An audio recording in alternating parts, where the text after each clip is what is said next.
Hello, in today's video, we will talk about how to choose the right flooring and what criteria to consider. For those who don't know me, my name is Tohab Him, and I work for Forte.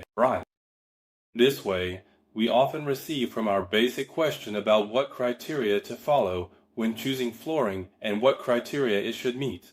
Therefore, it is important to state at the outset that the selection is essentially facilitated by standards. We have both European standards and American standards. In America, the standards are defined by ANSI, while within the European Union, there are RN standards. When we consider such standards, we cannot go wrong. To make it not entirely simple, the standards also specify for which environment they should be applied. Different standards define criteria for flooring in healthcare facilities. Other standards outline requirements for explosive environments. And still other standards are, for example, for the protection of electronic components.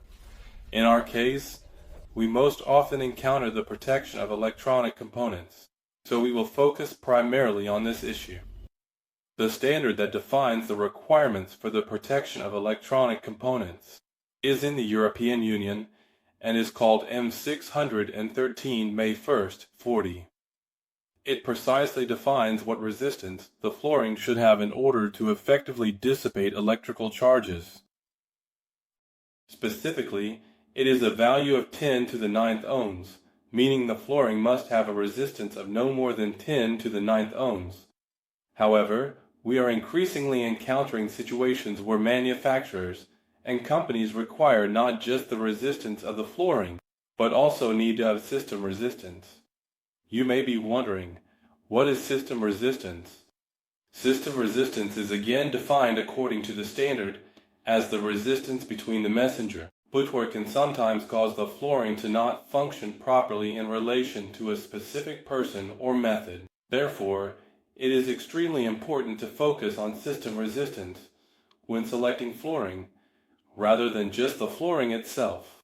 It is more advantageous for you when both the footwear and the flooring meet the requirements of the standard as a whole, rather than only as defined by the standard for the flooring system. The resistance of people and footwear must also be less than 10 to the power of 9 ohms, an important factor to monitor when considering parameters and selecting flooring is the ability to generate voltage on the human body. When a person walks on the floor, they can generate some voltage.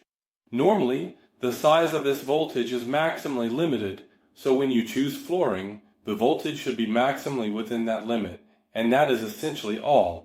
Ohms are important parameters. The system resistance must be less than 10 to the power of 9, and the voltage generated on the human body should be a maximum of 100 volts.